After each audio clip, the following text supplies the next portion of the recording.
Bismillahirrahmanirrahim. Alhamdulillahirabbil alamin wassalatu wassalamu ala asyrafil anbiya'i wal mursalin wa ala alihi wa ashabihi rasulillahi ajmain. Asyhadu an la ilaha illallah wahdahu la syarikalah wa asyhadu anna Muhammadan abduhu wa rasuluh la nabiyya ba'dah amma ba'du. 91,1 FM Radio Robbani Merajut Ilmu dan Peradaban. Generasi Romani dimanapun antum berada serta pemirsa KMTV dimanapun antum bisa menyimak atau menyaksikan siaran kita ini. Alhamdulillah kita bersyukur kembali kepada Allah Subhanahu wa taala atas segala bentuk nikmat dan juga rahmatnya kepada kita bersama di kesempatan pagi hari ini. Kemudian salawat dan salam kepada Nabi Muhammad sallallahu alaihi wasallam selaku uswah hasanah kita. Kita bermohon salawat ini tersambungkan selalu hendaknya kepada seluruh keluarga beliau, kepada para sahabat juga kepada orang-orang yang tentunya istiqomah menjaga dan menjalankan ajaran serta sunnah-sunnah beliau hingga hari kiamat kelak. Taib generasi Robbani dimanapun antum berada serta pemirsa KMTV dimanapun bisa menyimak dan menyaksikan siaran kita ini. Alhamdulillah kita kembali dimudahkan untuk melanjutkan program rutin kita setiap Selasa pagi di bulan suci Ramadan ini. Kita hadir setiap Selasa pagi. Alhamdulillah untuk tema kali ini kita kembali melanjutkan episode perdana mungkin dari tema indahnya puasa di kota Nabi Sallallahu Alaihi Wasallam. Ini merupakan part atau bagian yang kedua. Alhamdulillah kita sudah menghadirkan narasumber ketiga guru kita, yakninya Ustadz Dr. Dasman Yahya Ma'ali LCMA Hafizahullah Ta'ala, Ustadz Dr. Helmi Basri LCMA Hafizahullah Ta'ala, dan juga Ustadz Dr. Hidayatullah Ismail LCMA Hafizahullah Ta'ala. Alhamdulillah juga untuk kesempatan hari ini kita akan berbagi nantinya dari sisi pengalaman Ustadz Helmi. Mungkin kita akan minta untuk perdana. Dan seperti biasa nanti antum juga bisa bertanya, bersoal jawab di diskusi di 081273335531 melalui telepon langsung ataupun pesan singkat di layanan WhatsApp.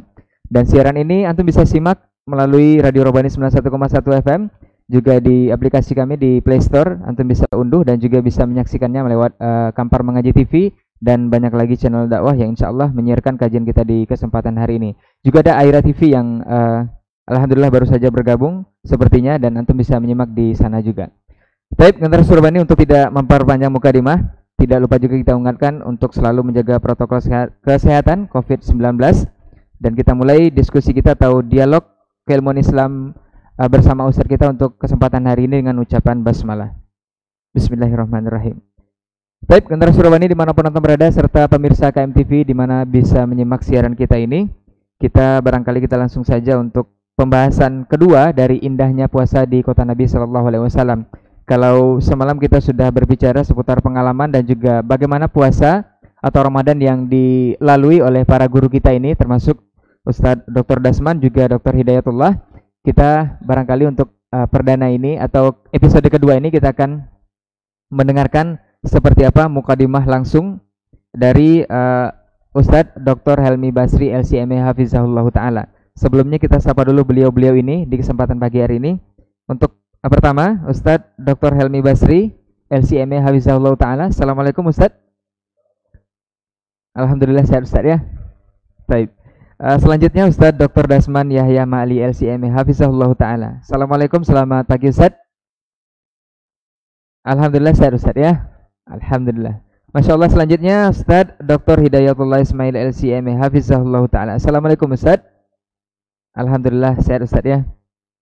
Baik Ustadz, kita langsung saja untuk perdana kita dengarkan mukadimah ataupun pengalaman bagaimana Ustadz kita Dr. Helmi Basri LCMA Hafizahullah Ta'ala berpuasa atau pernah mengalami bulan suci Ramadan di kota Nabi Sallallahu Alaihi Wasallam. Kepada Ustadz kita persilakan, fal yatafadhal mashkur.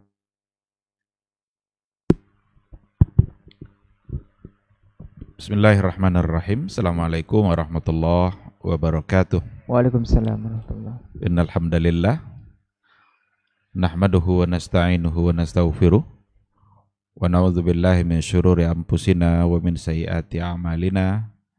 May yahdihillahu fala mudhillalah wa may yudlilhu fala hadiyalah.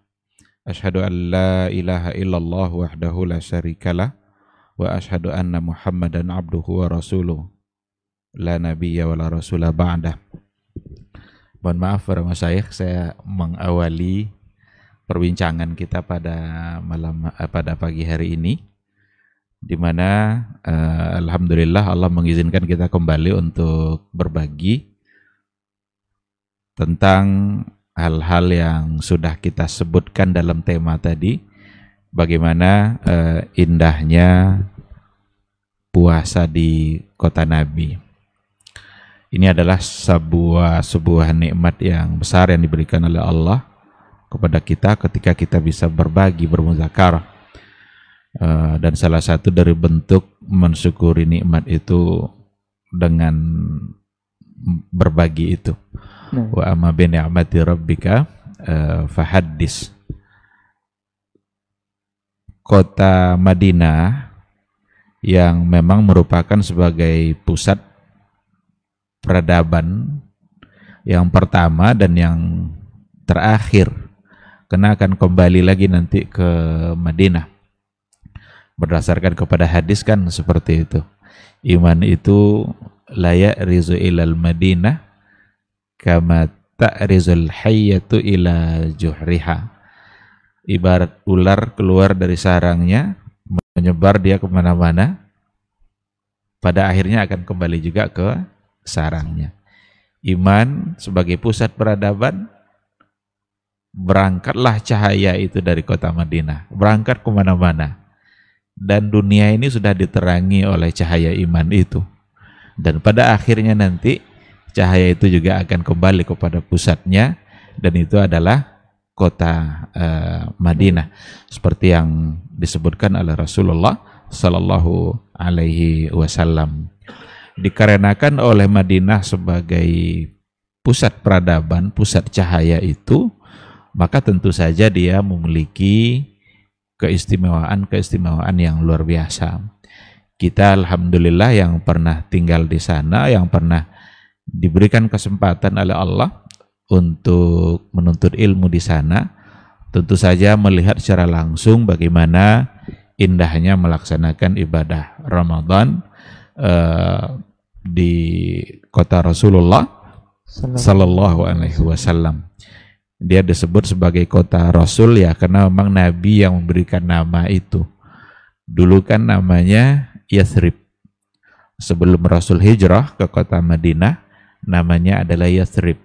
Yathrib waktu itu tidak menjadi sesuatu yang dilirik, tidak menjadi perhitungan di mata orang Madinah itu. Bahkan Yathrib itu bahkan yang terkenal justru humma, ya, penyakit-penyakit yang ada di sana. Tapi ketika Rasulullah Shallallahu Alaihi Wasallam berhijrah, didoakan oleh Nabi agar kota itu dijauhkan dari berbagai macam bentuk penyakit, dan Nabi sendiri yang menamakannya dengan Al-Madinah. Maka disebutlah sebagai Al-Madinatun Nabawiyah, kota Nabi, yang sebagian juga menyebutnya dengan Al-Madinatul Munawwarah, kota yang bercahaya, karena memang Nabi lah yang membawa cahaya itu. Dan ketika Nabi datang, kota itu benar-benar bercahaya, khususnya dengan cahaya iman. Kalau seandainya kita ingin mencoba untuk melihat keindahan Ramadan di kota Madinah, itu kita bisa melihat dari berbagai hal. Kalau kita tahu umpamanya berbagai macam bentuk amalan-amalan unggulan dalam Ramadan, kan banyak tuh amal-amal unggulan dalam Ramadan. Semua amal unggulan itu nampak oleh kita semangatnya di kota Madinah. Amal unggulan itu ya seperti bagaimana memperbanyak sedekah, bagaimana berpuasa, bagaimana kita harus senantiasa membaca Al-Quran, bagaimana yang lainnya. Jadi nampak di kota Madinah itu semangat itu semua. Anak-anak umpamanya di sana, bagaimana mereka yang kecil-kecil itu tetap melaksanakan ibadah puasa, ikut bersama ayahnya, dan giliran nanti mereka ikut bersolat tarawih, mereka bagaimana mengerjakan solat tarawih itu dengan penuh ketertiban yang luar biasa. Padahal kalau dari segi umur, mereka sangat terhitung, umurnya terhitung sangat belia gitu, sangat kecil. Tapi semangat untuk melaksanakan ibadahnya itu, karena dia mendapatkan bimbingan yang luar biasa dari ayah mereka, dari orang tua mereka. Nah, di sini juga akan menjadi pelajaran penting tentu saja bagi kita. Bagaimana orang tua memberikan bimbingan kepada anak-anaknya dalam hal ini, mengerjakan puasa, kemudian mengerjakan tarawih, ibadah yang memang itu hanya ada di dalam bulan Ramadan. Karena tarawih tidak ada di luar Ramadan. Tak jarang itu kita lihat anak-anak di mana mereka yang sangat kecil-kecil itu tetapi mampu mengikuti tarawih yang begitu lama, karena di sana kan sudah biasa itu kan, 1 juz 1 malam itu memang dari dulu sudah dilakukan seperti itu. Tapi yang kecil-kecil tadi, sini ayahnya tinggi, ada dia kecil nimbrung di antara yang besar-besar. Tapi dia bisa mengikuti itu sampai selesai. Bahkan ada di antara yang pernah juga kita lihat dan kita tahu, ada mungkin dari segi fisik dia cacat dia, mungkin cara berdirinya dia agak susah gitu. Tapi dalam ibadah tarawih itu dia bisa mengikutinya sampai selesai. Nah, ini sesuatu yang tentu saja harus menjadi pelajaran bagi kita bersama. Semangat membaca Al-Quran umpamanya. Kita kalau sudah masuk bulan Ramadan dan masuk kita ke Masjid Nabawi, tidak ada tiang di Masjid Nabawi kecuali di situ ada orang-orang yang sedang membaca Al-Quran. Lewat di bagian mana kita di Masjid Nabawi, di situ akan kita lihat bagaimana kita harus mengambil semangat itu. Kita harus belajar dari mereka semangat di dalam membaca Al-Quran. Yang alhamdulillah di kita pun insya Allah, karena iman itu sudah menyebar dari sana kemana-mana, dan itu insya Allah akan sampai ke kita. Kita juga sudah mulai melihat bagaimana para remaja, para pemuda di masjid-masjid kita yang memang sudah menjadikan Al-Quran itu sebagai kebiasaan bacaan dia, dan itu harus dipertahankan. Kalau masih kurang harus ditambah. Bagaimana bacaan andalan kita memang baik dalam Ramadan maupun di luar Ramadan. Kalau dalam Ramadan tentu akan harus lebih lagi. Kita menjadikan bacaan utama itu adalah Al-Quranul Karim. Karena salah satu dari andalan amal unggulan dalam Ramadan ini, salah satunya adalah bacaan Al-Quran. Jibril aja turun kepada Nabi Muhammad kalau bulan Ramadan itu dua kali Ustaz ya. Kalau yang lain mungkin sekali-sekali saja dia menghatamkannya, tapi kalau pas di terakhir Nabi kalau nggak salah itu ya Ramadan terakhir dari kehidupan Nabi itu malah beliau 2 kali bersama Jibril. Jadi persoalan tadarus membaca Al-Quran itu maksudnya sangat dianjurkan. Tinggal lagi mungkin caranya yang harus kita, jangan sampai ini menjadi ajang untuk untuk menyebabkan kita melakukan hal-hal yang justru yang bisa saja dianggap tidak baik dalam pandangan agama. Ada orang semangatnya tadarus memang, baca Quran memang, tapi remaja-remaji berkumpul laki-laki perempuan yang sama-sama membaca Al-Quran, yang akhir-akhirnya mungkin saja akan tergiring untuk melakukan hal yang tidak sekedar membaca Al-Quran. Jadi agama ini menjaga, memberikan batasan agar kita tetap menjadi baik. Jadi tidak boleh kita campur-campurkan bainal haqqi wal batil, antara hak dengan yang batil. Kita bertadarus, fokus pada tadarusnya. Membaca Al-Quran, ya membaca Al-Quran. Tidak kita ikutkan dengan hal-hal lain yang mungkin saja akan menimbulkan sesuatu yang bersifat dosa. Dan itu semaksimal mungkin harus kita jaga batasan seperti itu, supaya pahala yang didapat kita tidak diikutkan dengan mendapatkan kesalahan-kesalahan yang lain. Kita lihat umpamanya salah satu dari amal unggulan di Ramadan itu adalah i'tikaf.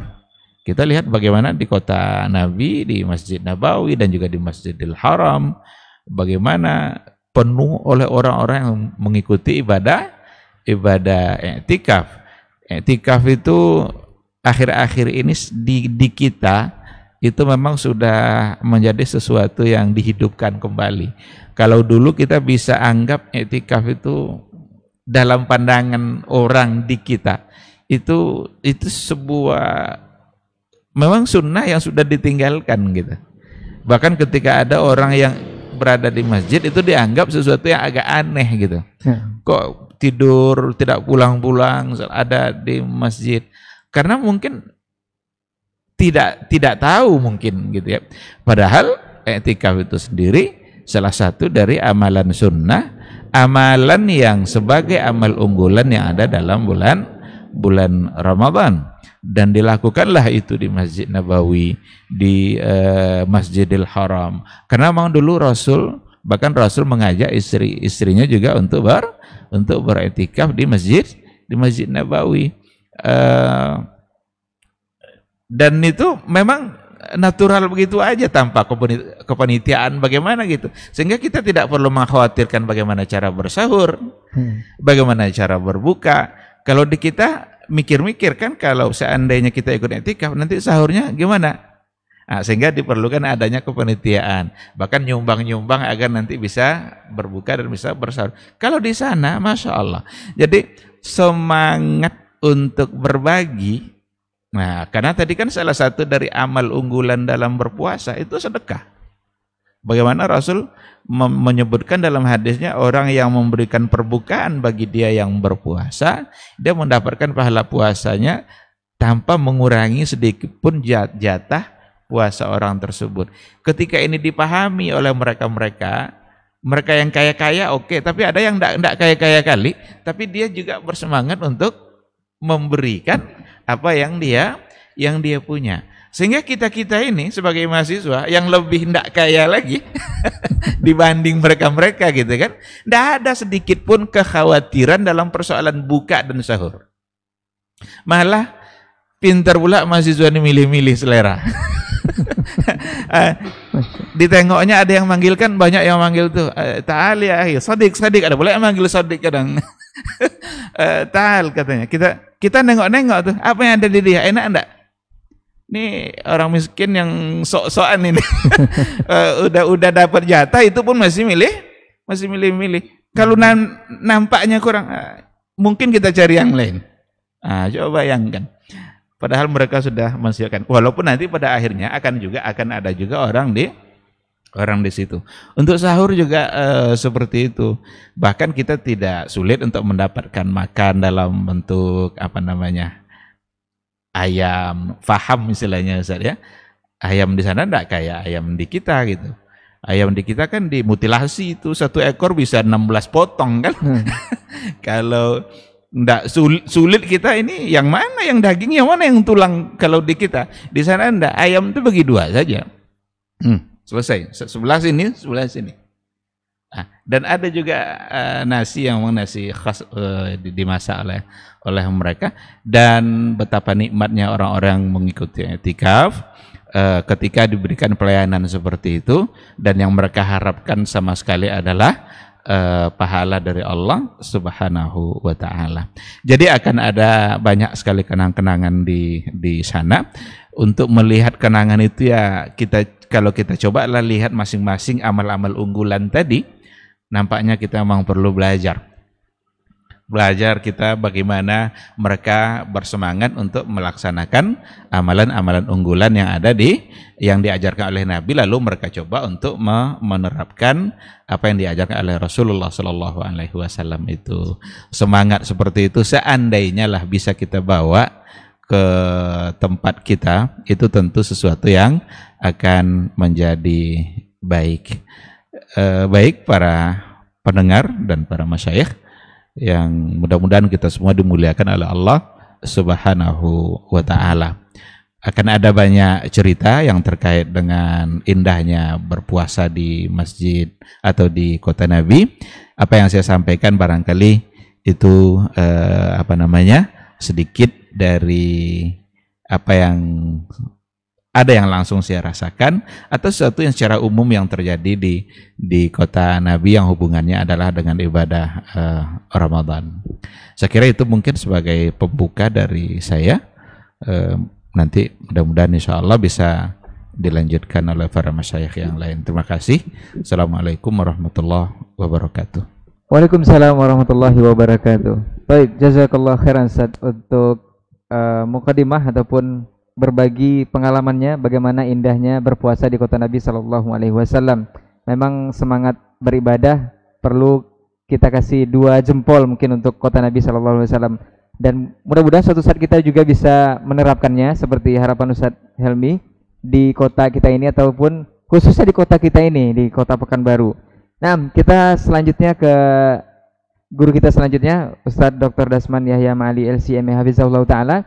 Lanjutan dari pengalaman atau mukadimah dari beliau mengenai part kedua atau bagian kedua dari indahnya berpuasa di kota Nabi ini, Ustaz. Perlu lagi tambahan, Ustaz? Nah, Ustaz. Fadal, Ustaz.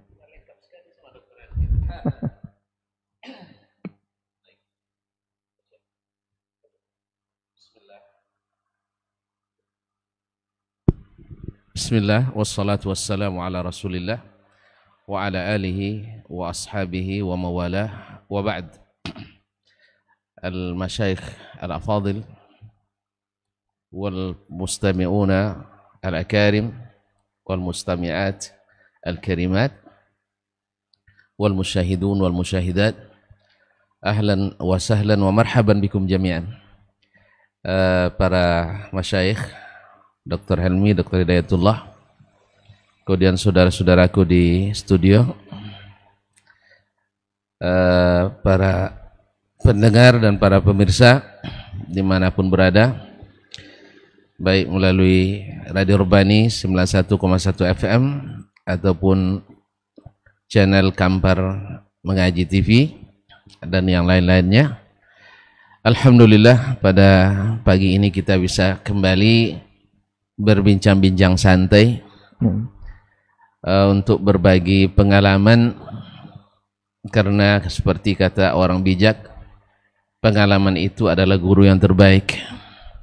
Apalagi kalau itu didukung dan disokong oleh ilmu yang berbuah iman serta amal yang saleh, yang mana puasa adalah hasil tertinggi daripadanya. Ilmu melahirkan keyakinan, keyakinan melahirkan amal saleh, dan amal saleh inilah yang berbuat takwa, yang dengannya puasa itu diwajibkan Allah Subhanahu wa taala, ya ayyuhalladzina amanu kutiba alaikumus shiyam kama kutiba alal ladzina min qablikum la'allakum tattaqun. Wahai orang-orang beriman, telah diwajibkan kepadamu berpuasa seperti mana telah diwajibkan kepada orang-orang sebelum kamu, agar kamu bertakwa. Mudah-mudahan perbincangan kita pagi ini mendatangkan manfaat dan diberikan rahmat serta barakat oleh Allah Tabaraka wa Ta'ala, dan dijauhkan dari hal-hal yang bermudarat ataupun dijauhkan dari kesalahan dan khilaf. Amin ya rabbal alamin. Salawat dan salam kepada Nabi alaihi salatu wassalam, karena layak sekali dan patut setiap majlis kita tak boleh luput dari salawat dan salam kepada Nabi alaihi salatu wassalam, karena itu adalah menguntungkan kita. Allah langsung ijabah dengan 10 kali salawat untuk kita. Oleh itu saya menghasung diri sendiri, kemudian para pendengar, para pemirsa, setiap nama Nabi disebut maka jangan sampai bakhil tidak mengucapkan salawat dan salam kepada Nabi alaihi salatu wassalam.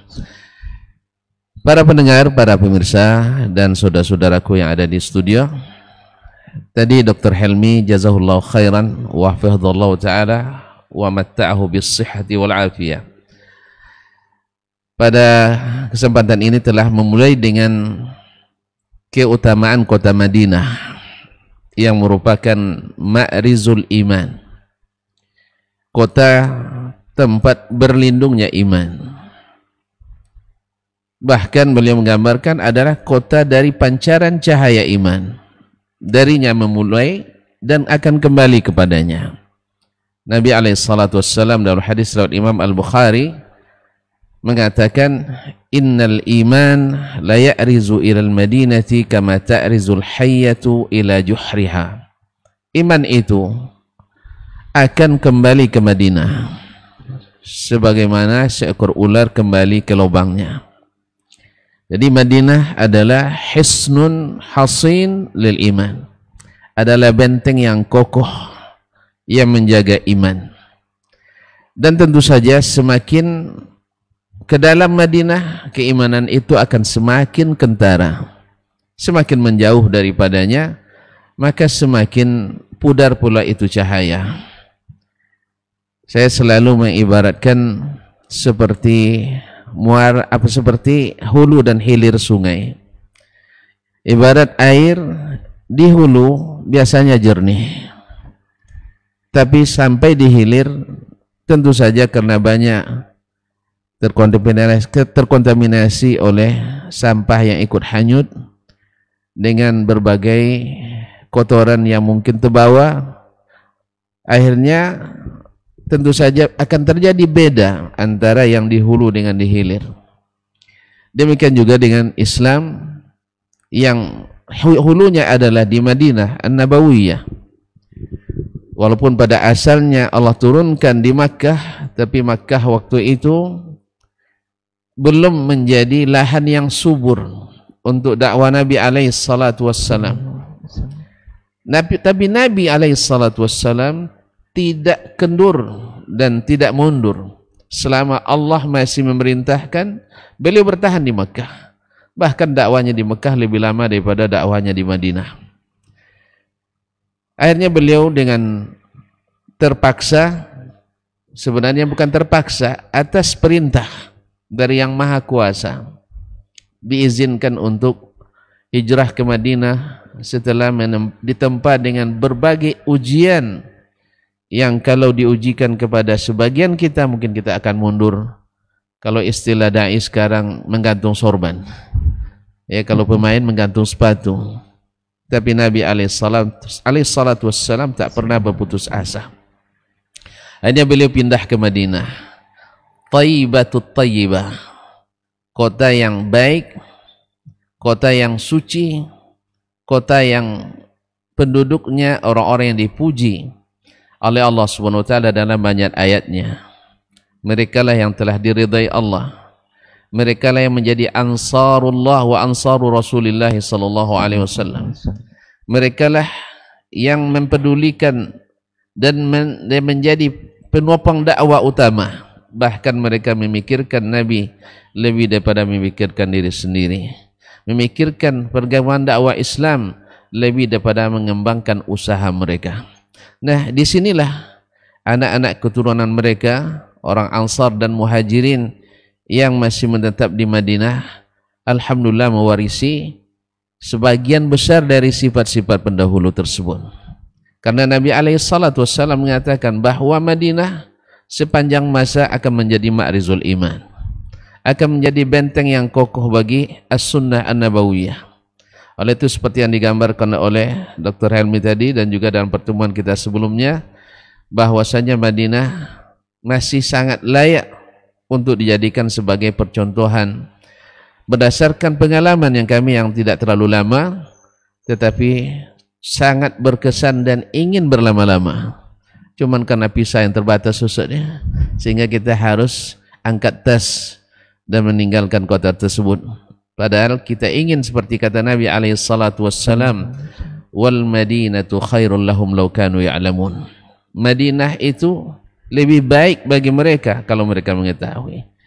Dan kita ingin seperti kata Nabi alaihi salatu wassalam yang mengatakan, man arada ayyamuta bil madinati falyaf'al. Siapa yang ingin mati di Madinah, hendaklah dia melakukannya. Artinya ada keutamaan meninggal di Madinah. Kita ingin seperti apa yang dikatakan Nabi alaihi salatu wassalam, man sabar ala la'wa'il madinati wa shiddatiha kuntu lahu syafi'an yaumal qiyamah.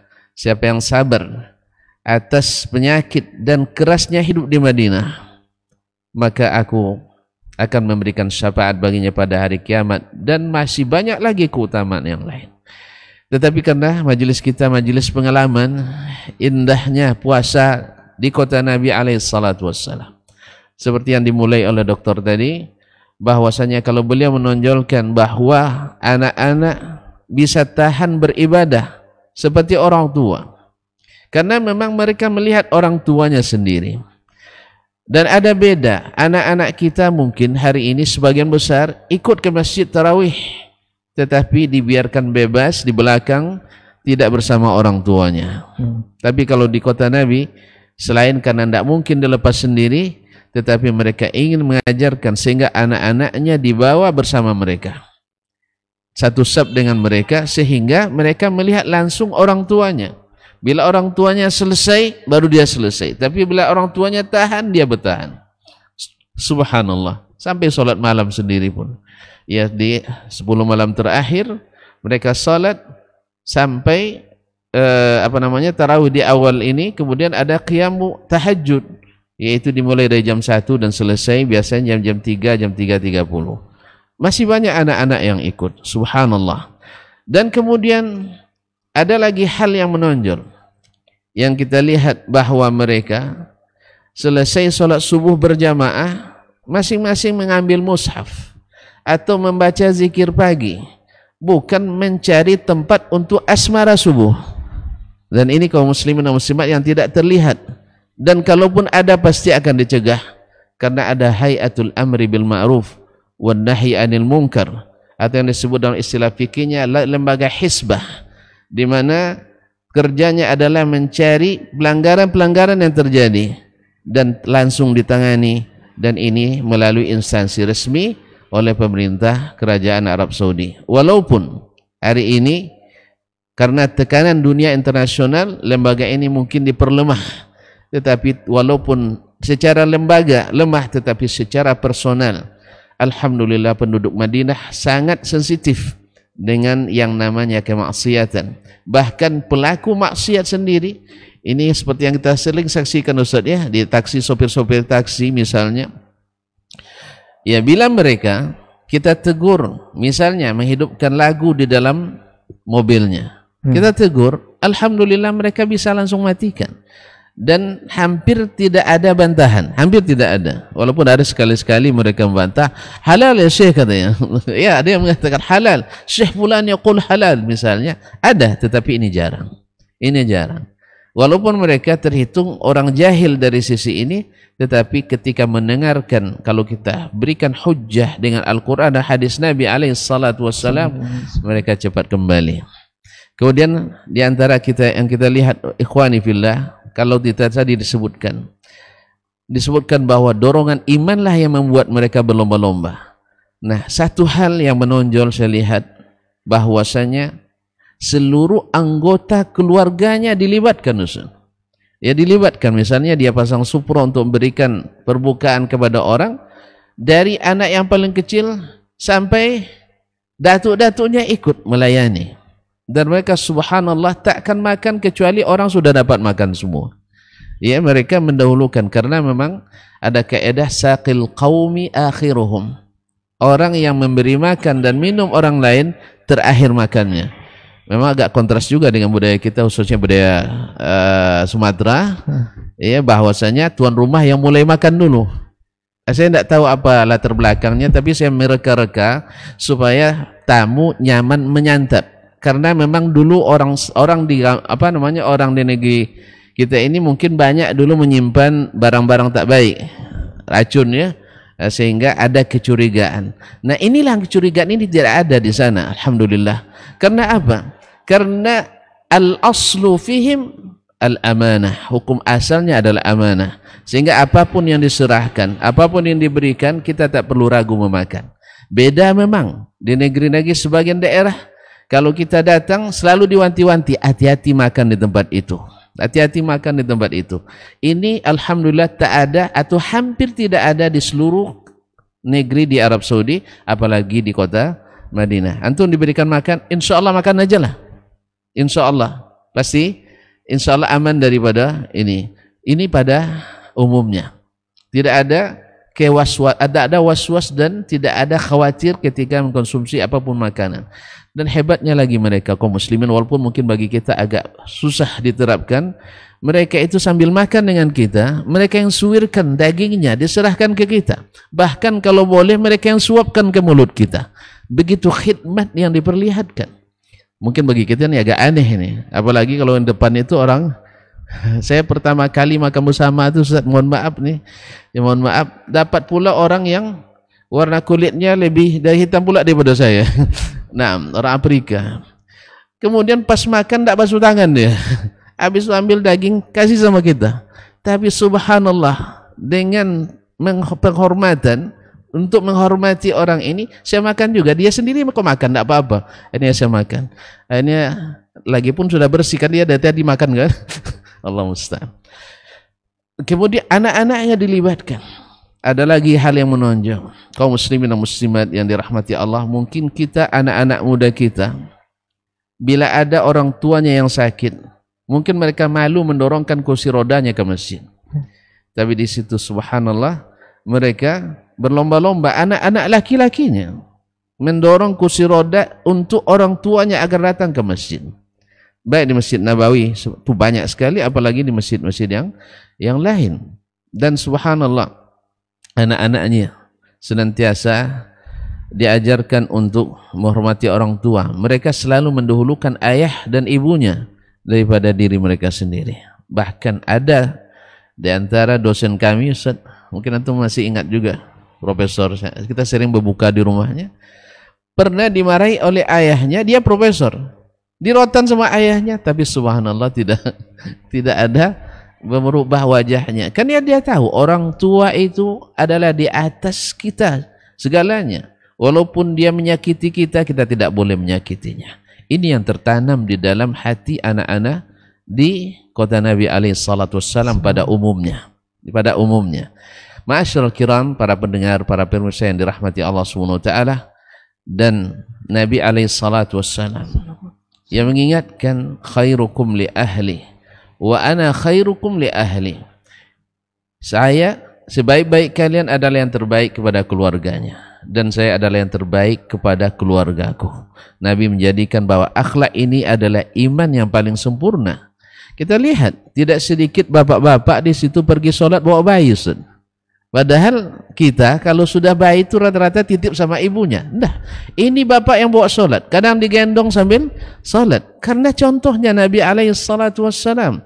Nabi pernah menggendong Umamah ketika sholat. Nabi pernah ketika ruku naik ke atas punggungnya Al-Hasan Al-Husain. Ya, sampai Nabi lama sekali sujudnya, sampai sahabat mengira Nabi SAW terlupa atau bagaimana. Tetapi ternyata karena cucunya naik ke atas punggungnya. Dan ini pemandangan yang umum kita lihat. Mereka sambil menggendong anak. Di mana ibunya? Ibunya sedang sholat. Subhanallah. Dia rela sholatnya terganggu demi istrinya dapat istirahat sebentar, menikmati sholatnya bersama imam di Masjid Nabawi. Ini banyak yang kita lihat kaum muslimin dan muslimat dirahmati Allah SWT. Demikian juga kalau mereka bersedekah. Tadi kalau cerita Ustaz Elmi, tidak perlu lagi menyiapkan sahur, tidak perlu khawatir tidak dapat makan berbuka, bahkan makan tengah malam pun ada, insyaAllah makan tengah malam tuh. Pokoknya, dan mereka orang itu subhanallah pantang baginya berbuka tanpa ada orang lain yang ikut. Jadi kalau tuan-tuan nanti sampai sempat umroh di bulan Ramadan, ketemu orang-orang Arab itu duduk sambil makan-makan di masjid, duduk aja di situ, mereka senang itu. Iya, minta aja makanan, mereka senang insyaallah taala. Demikian. Jadi tidak senang kecuali harus ada orang makan bersamanya. Dan alhamdulillah saya juga punya teman dulu tidak pernah makan kecuali ngajak orang. Ustaz Elmi masih ingat Dr. Abdul Latif kan? Dan beliau juga pernah merasakan. Jadi sering diajak makan. Pokoknya makan harus dengan orang, baik orang besar maupun orang kecil, mahasiswa baru sekalipun. Yang penting selalu makan bersama orang lain. Inilah, maka patutlah UNDV memberikan predikat bangsa paling pemurah sedunia adalah bangsa Arab. Dan ini terlihat lagi di keturunan Al-Ansar wal Muhajirin yang masih menjadi pagar Islam di kota Nabi SAW. Ma'asyiral kiram, pemurahan mereka bukan hanya terbatas pada makanan. Bila bila puasa di musim dingin dan kadang-kadang di waktu i'tikaf, mereka bagi selimut-selimut, bukan selimut murah, selimut mahal, diantar ke rumah kita, bukan diumumkan jemput ke rumah saya, tidak, mereka yang antarkan ke rumah kita. Seperti yang saya simpulkan pada sebelum ini, mereka antarkan, bel, habis itu ini beberapa selimut, berapa orang anggota keluarga, 4, dikasih 4 buah. Tidak kasih satu masing untuk satu selimut untuk 4 orang, tidak, dikasih masing satu, walaupun masih anak kecil. Subhanallah. Jadi kepemurahan mereka, kreativitas mereka dalam berbuat untuk bersedekah itu sangat kreatif sekali. Ikhwani kaum muslimin dan muslimat dirahmati Allah, barangkali waktu saya dibatasi, maka mungkin Ustaz Dr. Hidayatullah akan menyambung, insyaallah bebas dengan sebebas-bebasnya Ustaz, karena ini sendokan terakhir Ustaz. Nah, terima kasih dan mohon maaf. Wassalamualaikum warahmatullahi wabarakatuh. Waalaikumsalam warahmatullahi wabarakatuh. Jazakallah khairan Ustaz untuk mukadimah keduanya mengenai indahnya puasa di kota Nabi sallallahu alaihi wasallam, bagian yang kedua, dan insyaallah kita akan dengarkan selanjutnya ini dari Dr. Hidayatullah Ismail LCM hafizahullah taala. Fadhal Ustaz. Bismillahirrahmanirrahim. Assalamualaikum warahmatullahi wabarakatuh. Waalaikumsalam warahmatullahi. Alhamdulillahirabbil alamin. وأصلي وسلم على المبعوث رحمة للعالمين أشهد أن لا إله إلا الله وحده لا شريك له وأشهد أن محمدا عبده ورسوله لا نبي بعده.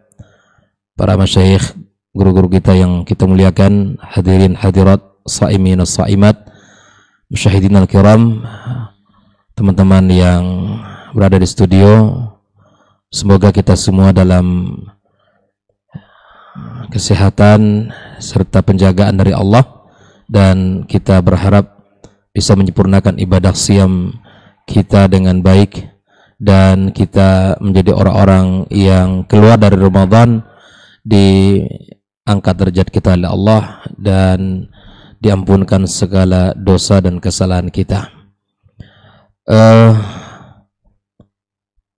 Menyambung dari pengalaman yang telah disampaikan oleh guru kita tadi, saya teringat dari kisah terakhir yang Dr. Dasman sampaikan, dan saya menemui bahwa tidak hanya di bulan Ramadan ya, di musim-musim dingin itu luar biasa. Kita yang datang umroh juga demikian merasakan.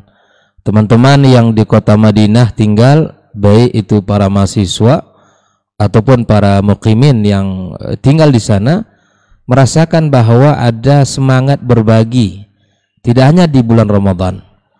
Berbagi apa? Berbagi selimut, kaos kaki, itu satu paket khusus dalam kotak yang disiapkan dalam kantong plastik yang sudah dirapikan oleh mereka. Saya umroh tahun 2018 ya, saya menemui musim dingin dengan dokter dulu, iya ya, kita musim dingin itu, dan saya mendapatkan ketika pulang dari haram ya, dan ada para pemuda-pemuda yang manggil gitu, manggil, dikasih bingkisan, isinya apa? Selimut. Selimut itu saya bawa ke Pekanbaru, masih saya pakai itu. Selimut, kaos kaki, khuf dikasih, bahkan masker dikasih. Subhanallah, ini semangat yang luar biasa, semangat berbagi. Nah, semangat berbagi ini di hari-hari biasa terlihat, apalagi di bulan Ramadan, bulan yang betul-betul Nabi contohkan dalam kehidupannya bagaimana semangat Rasulullah dan para sahabat berbagi kepada saudara-saudaranya. Makanya kota Madinah adalah tempat yang mempertontonkan kepada kita ukhuwah ya, kebersamaan, baik itu antara orang-orang ya Ahlul Madinah kepada muqimin atau para mahasiswa yang tinggal di sana, ataupun para zuar yang datang berkunjung ke kota Madinah untuk melaksanakan umrah. Selesai umrah mereka ke Madinah, atau mungkin perjalanannya diawali ke Madinah dulu. Itu kita rasakan. Dan siapapun yang pernah ke Madinah, saya yakin merasakan ya dengan apa yang kita ceritakan. Inilah keindahan kota Madinah yang melahirkan keberkahan, banyak kebaikan, Dan tidak ada detik dan waktu yang kita lewati kecuali kita merasakan keindahan di kota Madinah. Apalagi beribadah kepada Allah Subhanahu wa taala dan kita merasakan bagaimana syariat itu diaplikasikan di sana. Ya, saya pengalaman pertama memang ketika ke Madinah, ya kita merasakan betapa nyaman di kota Madinah. Betapa perasaan kita itu tenang di kota Madinah.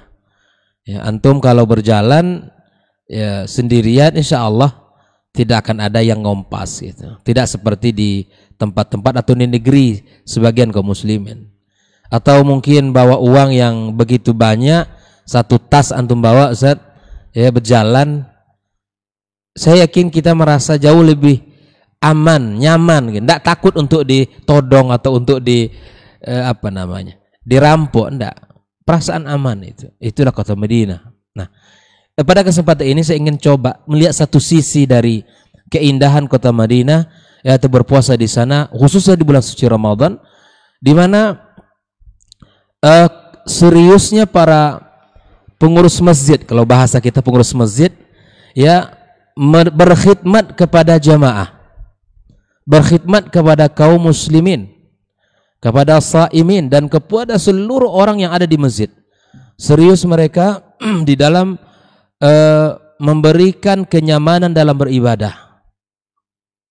Mulai dari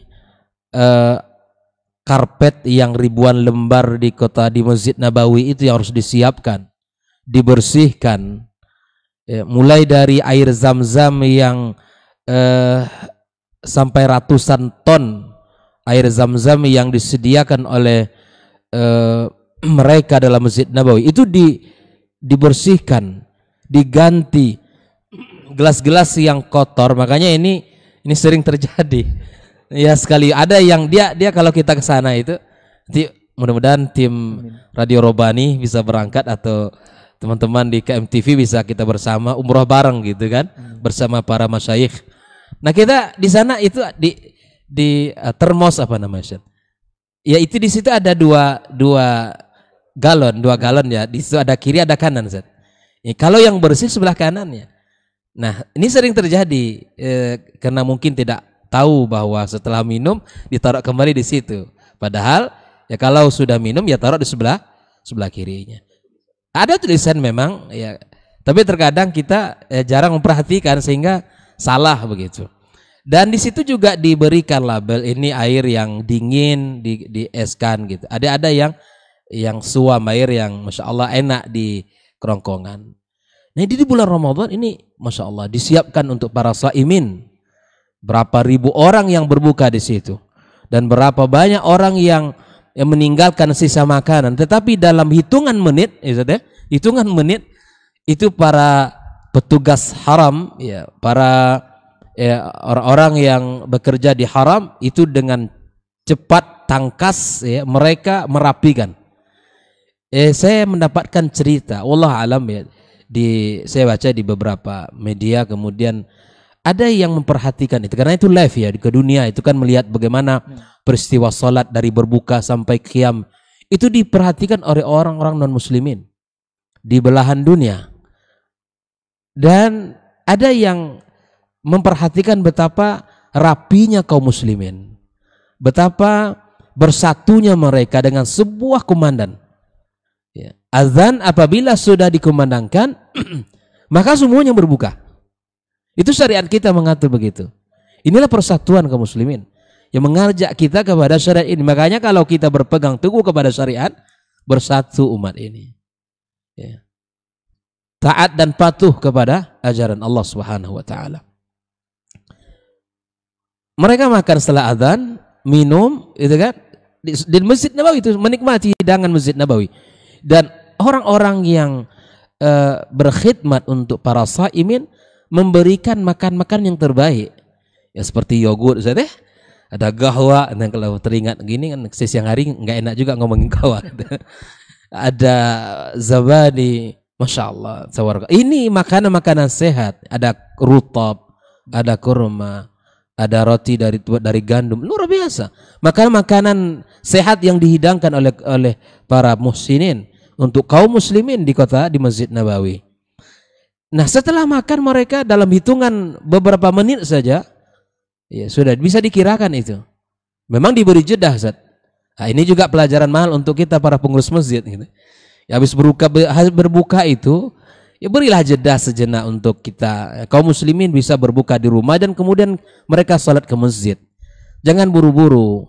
Biarkan mereka dulu habiskan kolak satu piring di rumah gitu kan. Ini kolak belum selesai, orang sudah salat di sana. Belum lagi nanti mungkin tajdidul wudu, ya. Butuh waktu. Yang dibaca nanti di sana inna a'thaina, ya sudah. Selesai salat kita baru tiba di masjid. Oleh itu ikhwan, ya, jadi pemandangan indah di Masjid Nabawi yang bersatu, rapi, kemudian mengikut kumandang azan, komando, ya, maka itu tidak jarang ternyata orang-orang non-muslim melihat keindahan itu jadi tertarik mereka untuk masuk Islam. Ini agama bukan agama sembarangan. Ini bukan buatan manusia. Bagi orang yang mencari kebenaran, Allah berikan kepadanya. Ya, walladzina jahadu fina lanahdiyannahum subulana. Begitulah Islam ini, subhanallah. Agamanya indah, bersih, rapi, dan bersatu. Nah, ketika imam sudah mengatakan Allahu Akbar, antum bisa lihat sendiri itu. Nggak perlu ada orang yang harus mengatur-ngatur. Mukmin yang ngikut. Karena sudah faham shaf itu harus lurus dan rapat. Dan begitulah seharusnya pelajaran untuk kita. Makanya dalam ibadah siyam, ibadah salat, semuanya memiliki nilai dan maqasid, memiliki manfaat yang itu bisa kita gunakan dalam kehidupan kita. Di keseriusan mereka para pengurus masjid atau mas'ulin di Masjidil Haram menghadiahkan atau berkhidmat untuk kenyamanan salat para jamaah di sana. Luar biasa kebersihan. Bahkan 24 jam kalau Ramadan, Ustaz, ya. Mereka ini bekerja ini luar biasa. Dari ya walaupun mereka ada sip-sipan, tapi mereka masjid betul-betul dibuka untuk kaum muslimin, ya, untuk beribadah kepada Allah Subhanahu wa taala di Masjid Nabawi. Ya, mudah-mudahan kita di antara kaum muslimin, para pendengar yang hari ini menjadi pengurus masjid, berusahalah menghadirkan masjid sebagai tempat yang nyaman dan indah untuk kaum muslimin melaksanakan ibadah salatnya. Ya, hadirkan kenyamanan, hadirkan kebersihan, hadirkan ya ramah terhadap kaum muslimin. Adapun terhadap anak-anak udah jelas tadi disampaikan dokter kita, guru kita. Jadi pengurus masjid ramah dengan kaum muslimin, ramah dengan anak-anak yang hadir ke masjid. Ya.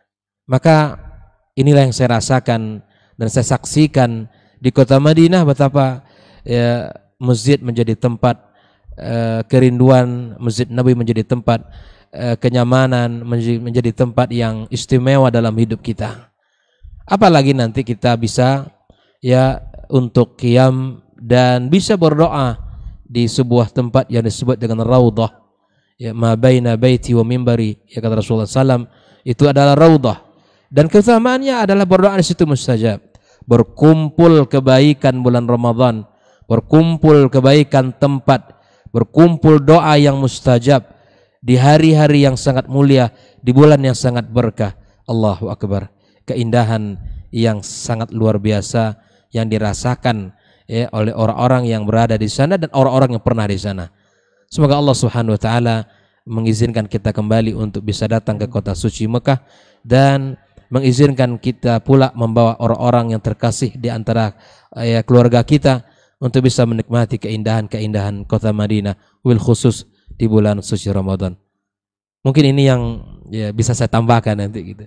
Wallahu ta'ala bishawab. Assalamualaikum warahmatullahi wabarakatuh. Waalaikumsalam warahmatullahi wabarakatuh. Baik, jazakallah khairan Ustaz untuk pengalaman-pengalaman dari beliau-beliau ini yang luar biasa, Masya Allah. Mudah-mudahan ini bisa menjadi tambahan ilmu dan juga inspirasi untuk semuanya. untuk bisa mengaplikasikan apa yang sudah disampaikan tadi. Baik, generasi Romani dan pemirsa KMTV dimanapun nanti bisa menyimak siaran kita. Seperti biasa di sesi berikut ini atau sesi kedua ini, kita akan berbagi atau bersoal jawab. Untuk antum yang ingin berdiskusi silahkan di 081273335531 melalui telepon langsung ataupun pesan singkat di layanan WhatsApp. Mungkin untuk tema ini entah akan ada bagian ketiga atau seperti apa, nanti kita akan lanjutkan bersama Ustadz nanti. Kayaknya untuk pengalaman di Kota Nabi tidak akan habis cerita untuk kita ungkapkan. Baik, sebelum sambil menunggu pertanyaan dari antum yang menyimak di kesempatan hari ini, kita bacakan dulu pertanyaan yang sudah masuk di 081273335531. Untuk pertama, bismillah, assalamualaikum warahmatullahi wabarakatuh. Ustadz dari Abu Ahmad di seputaran Tarai Bangun ingin bertanya Ustadz seputar permasalahan sholat tarawih Ustadz. Mengenai sholat tarawih yang 23 dan 11. Di tempat saya itu sholat tarawihnya 11 rakaat. Tetapi di akhir rakaat sholat witir itu dibaca surat dengan 3 kul sekaligus Ustadz. Kul huwallahu ahad, kul a'udzubirabbinas dan kul a'udzubirabbil falak. Apakah ini ada sunnahnya atau sebaliknya Ustadz? Naam, jazakallahu khairan. Ustadz. Fadal Ustaz. Bismillahirrahmanirrahim. Terima kasih atas pertanyaannya dari Abu Ahmad ya. Nah. Di seputaran Tarai terkait dengan persoalan pelaksanaan tarawih dan witir yang tadi sudah dikatakan ada yang 23, ada yang 11. Ini memang sebenarnya tidak lagi perlu menjadi bahan perdebatan ya di antara kalangan umat Islam, karena kita menemukan pada sumber-sumber yang akurat gitu ya tentang 11 dan 23 itu. Ada buku yang sangat menarik yang ditulis oleh Syekh Atiyah Muhammad Salim terkait dengan sejarah 1000 tahun pelaksanaan tarawih ya di Masjid Nabawi. Itu beliau kumpulkan dari segi catatan sejarahnya, mulai dari masa Nabi sampai 1000 tahun berikutnya. Ternyata 11-23 itu tidak lagi perlu untuk diperdebatkan karena ada alasan-alasan yang memang bisa untuk dipertanggungjawabkan.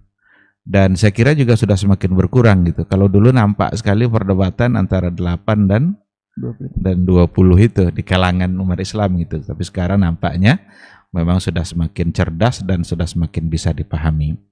Tapi yang dipertanyakan tadi itu adalah tentang witir. Kalau kita lihat di antara hadis yang ada itu Rasulullah SAW dalam witirnya itu yang pertama beliau membaca Al-A'la, Sabbihisma rabbikal a'la. Sedangkan pada rakaat yang kedua beliau membaca Al-Kafirun, dan sedangkan yang ketiga beliau membaca surat Al-Ikhlas, satu saja sebagai surat Al-Ikhlas.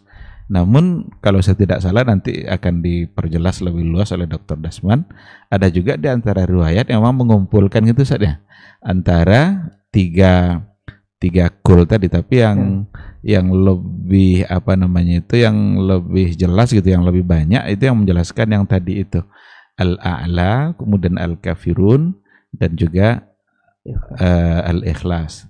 Seandainya memang kedua riwayat itu adalah bukan riwayat yang sahih, yang benar, tentu berarti dua-duanya merupakan sesuatu yang dapat diamalkan. Kalau memang dua-duanya adalah riwayat yang sahih. Nanti mohon sama Ustaz untuk berikan penjelasan tentang kedudukan kedua riwayat itu. Dan kalau yang terjadi di Masjid Nabawi, karena kita bicara tentang indahnya puasa dalam Masjid Nabawi di kota Nabi, maka yang dilakukan oleh para imamnya rata-rata adalah dengan membaca Al-A'la, kemudian Al-Kafirun dan Al-Ikhlas. Saya nggak tahu apakah pernah dibacakan 3 kul itu, tapi dalam pengalaman saya selama berada di sana itu memang yang 3 tadi itu yang sebagai amalan yang dilakukan oleh Rasulullah Sallallahu Alaihi Wasallam.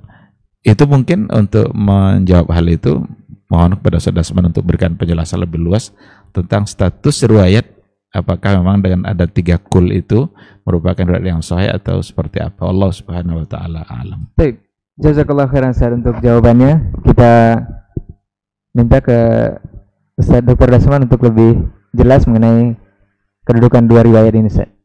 Nah, Ustaz.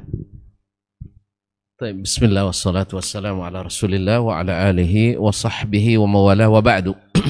Seperti yang dikatakan oleh Fadilatul Dr. Helmi Hafizullah, bahwa masalah jumlah rakaat secara amalia tak perlu diperdebatkan. Artinya dua-dua pendapat ini punya dasar yang kokoh dari sunnah Nabi alaihi salatu wassalam yang sama-sama berpijak kepada hadis Nabi alaihi salatu wassalam mengatakan 11 berdasarkan hadis Aisyah radhiyallahu anha. Adapun yang berdasarkan lebih daripada itu mengambil umumnya hadis Abu Hurairah radhiyallahu taala anhu, salatul laili mathna mathna, dan Nabi tidak membatasinya dengan rakaat tertentu, tapi amal Nabi alaihi salatu wassalam yang beliau lakukan sepanjang hidupnya di Ramadan dan di luar Ramadan hanya 11. Jadi kalau ditanya mana yang afdal, ya dalam hal ini juga ulama berbeda menjawabnya. Tetapi kalau kembali ke hukum asalnya 11 lebih afdal, karena Nabi tak mungkin mudawamatuhu ala syai' illa alal afdal. Nabi yang selalu melakukan itu tandanya lebih afdal. Tetapi kenapa ditambahkan rakaatnya? Sebagian ulama berijtihad karena kalau 11 bacaannya panjang. Tapi kalau seandainya 23, yang panjang itu dibagi. Kalau misalnya satu rakaat dengan 11 itu satu rakaatnya 2 lembar atau 2 lembar kalau sejuz kan, maka bisa menjadi setengah lembar atau 1 halaman dalam 23 dan seterusnya. Mana yang lebih meringankan bagi jemaah itu yang dilakukan. Maka wallahu alam di 2 tanah suci di Masjidil Haram dan Masjid Nabawi yang diamalkan adalah yang 23 tadi, karena jemaahnya datang dari berbagai daerah, dari berbagai negara, sehingga diberikan kelonggaran supaya rakaatnya jangan terlalu panjang. Tapi kalau seandainya sama saja yang 11 dengan ini berpusar dari Wadduha sampai An-Nas saja ayatnya, ya lebih baik mungkin 2-3 saja. Nah, ini dari sisi kemudahan bagi jemaah. Tapi kalau kembali ke hukum asalnya jelas yang 11 ini yang paling afdal insyaallah taala. Tetapi dan demikian juga di Arab Saudi sendiri, di masjid-masjid biasa, maksudnya masjid yang masyarakat, masjid komplek dan bukan Masjidil Haram, Masjid Nabawi dan Masjid Quba, mereka rata-rata 11. Nah, kembali kepada yang ini. Cuma kenapa Masjidil Haram, Masjid Nabawi? Karena pertimbangan tadi. Jemaah banyak yang datang dari daerah atau negara yang tak terbiasa mungkin sholat panjang-panjang, apalagi dari negeri kita Indonesia. Kalau di kita ini kan yang imamnya paling ekspres, paling disenangi. Iya, kalau bisa 2 menit 23 rakaat 2 menit, 17 detik selesai gitu ya. Mereka rekor seperti yang dicari. Al-Fatihah senafas gitu ya. Kalau bisa dengan kulnya senafas juga. Allah musta'an. Itu makanya diberikan jumlah rakaat lebih banyak supaya masa berdirinya tidak terlalu panjang. Wallahul musta'an. Kemudian pertanyaan yang kedua tadi tentang membaca yang sabit dari Nabi alaihi salatu wassalam adalah di rakaat pertama Al-A'la atau 2 ayat terakhir surah Al-Baqarah, amana rasulu bima unzila ilaihi min rabbihil mu'minun. Rakaat kedua surat Al-Ikhlas, yaitu Al-Kafirun maksudnya, yaitu surat disebut juga dengan suratul Ikhlas. Kemudian yang ketiga adalah surat Qul huwallahu ahad, yaitu yang sering kita sebut dengan atau yang lebih dikenal dengan suratul Ikhlas. Kalau Al-Kafirun sebenarnya disebut juga dengan surat Al-Ikhlas, tapi lebih masyhur dengan surat al-kafirun. Adapun membaca di rakaat terakhir qul huwallahu ahad, qul a'udzu birabbil falaq, qul a'udzu birabbin nas, ini tidak mahfuz dari Nabi sallallahu alaihi wasallam, hadisnya dhaif dan bertentangan dengan hadis yang sahih bahwasanya Nabi selalu membaca qul huwallahu ahad di rakaat ketiga. Dan yang mengatakan riwayat yang mengatakan bahwa membaca qul huwallahu ahad, qul a'udzu birabbil falaq, qul a'udzu birabbin nas di rakaat terakhir itu hadisnya dhaif atau syaz, bertentangan dengan yang mahfuz dari Nabi alaihi salatu wassalam. Wallahu taala alam. Baik, jazakallah khairan Ustaz untuk jawabannya. Mudah-mudahan Abu Ahmad di seputaran tarawih bisa memahami dari jawaban Ustaz mengenai permasalahan salat tarawih dan juga pembacaan 3 qul yang diadakan di rakaat terakhir di salat witir. Baik, kita ke pertanyaan selanjutnya, atau dari ikhwan yang di studio ada pertanyaan? Belum? Kita lanjut ke pertanyaan selanjutnya dari Assalamualaikum Ustaz, dari Ummu Nafisah di Al-Fitiyah Swakarya. Ini pertanyaan, apakah ketika buang angin sering, ini maksudnya dalam kurung sering, saat tilawah mesti berwuduk kembali atau bolehkah melanjutkan tilawah? Dan apakah mengurangi pahala Ustaz? Nah, fadal Ustaz.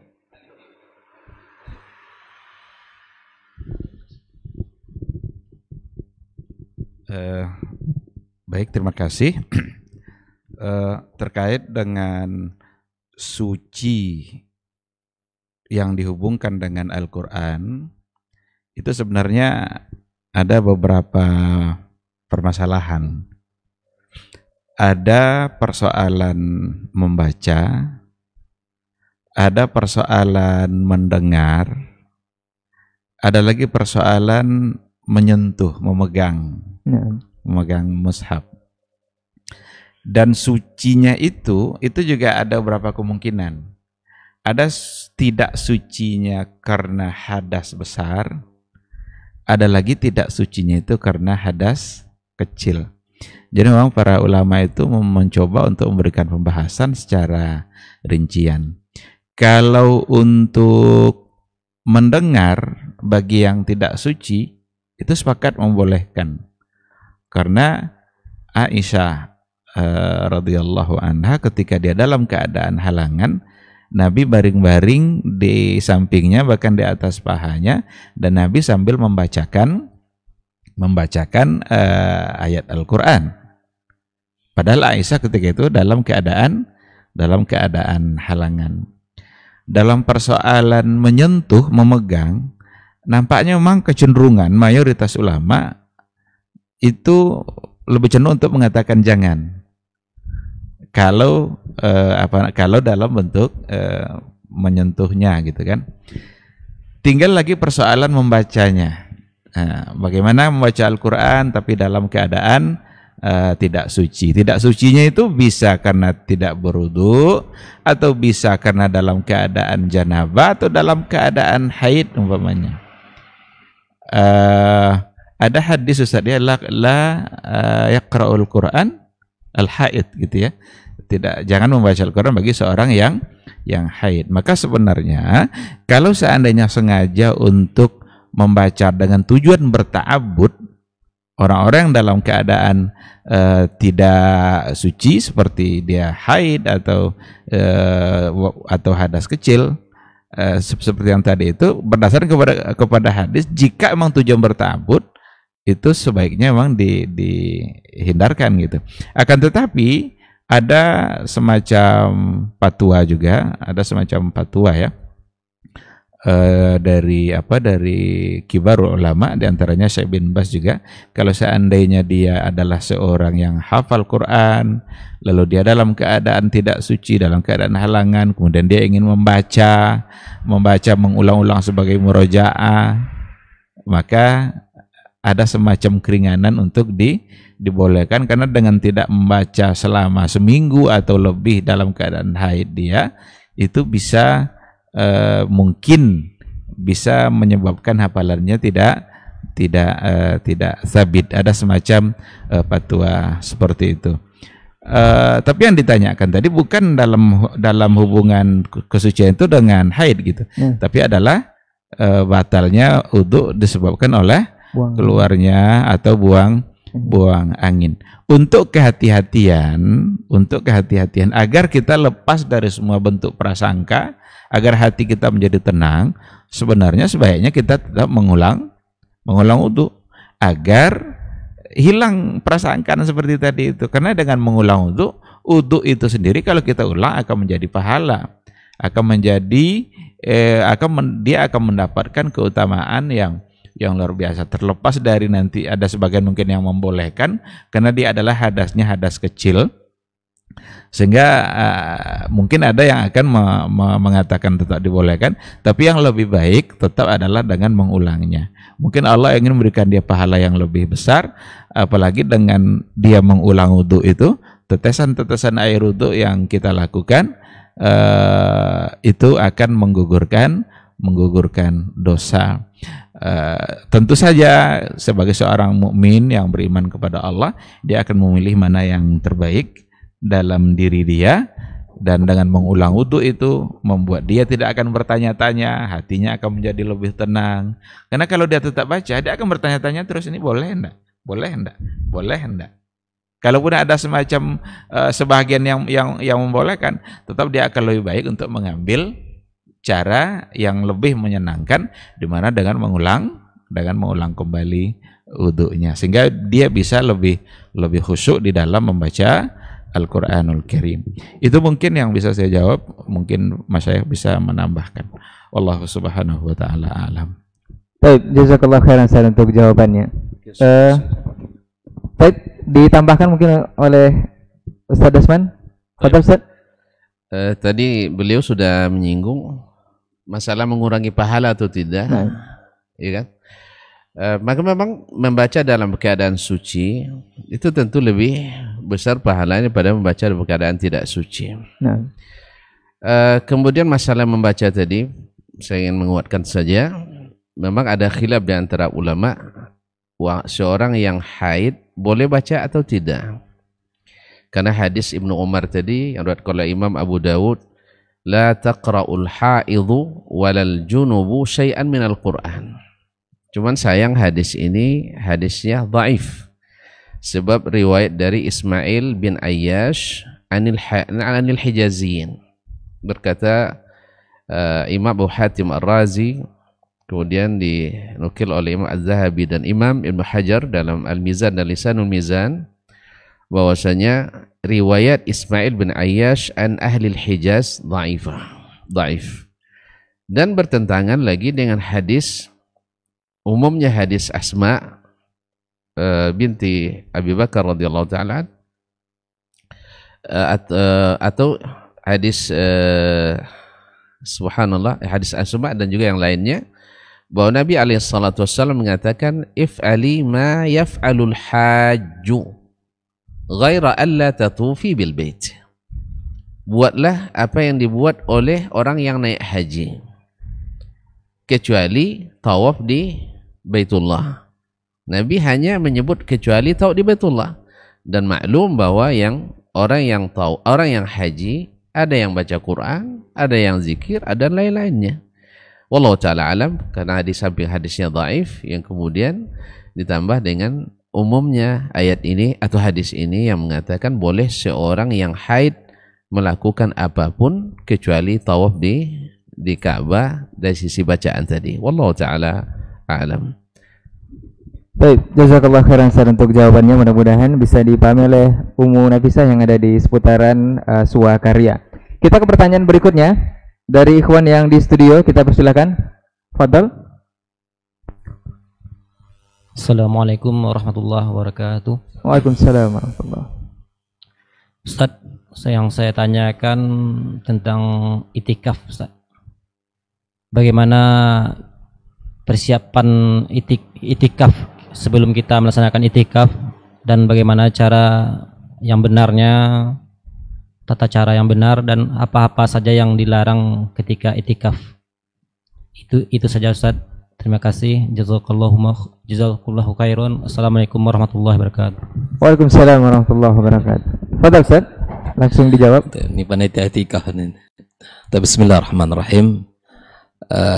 Pertama, i'tikaf itu adalah salah satu sunnah yang dianjurkan di bulan suci Ramadan, khususnya untuk kita lebih konsentrasi untuk menggapai Lailatul Qadar ya, litahari Lailatul Qadar ya, agar kita bisa lebih konsen untuk bisa beribadah kepada Allah Subhanahu wa taala dan kita maksimalkan hari-hari di 10 terakhir.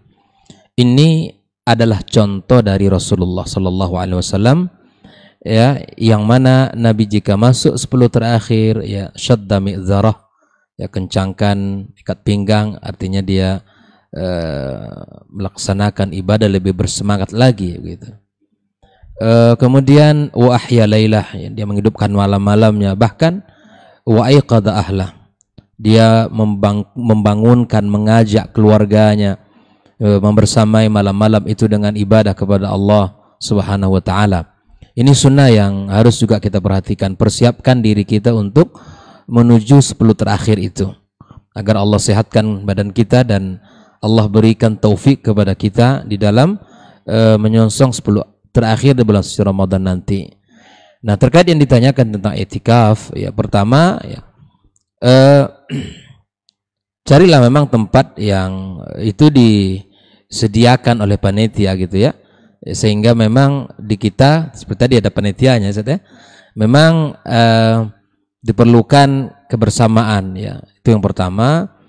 Yang kedua, persiapkan diri dengan ilmu ya, karena memang itu bukan berpindah tempat tidur, tapi berpindah tempat dari rumah ke masjid untuk lebih banyak kita beribadah kepada Allah Subhanahu wa taala. Ya, lebih konsentrasi, lebih banyak kita mengurung diri dalam masjid, luzumul masjid gitu ya.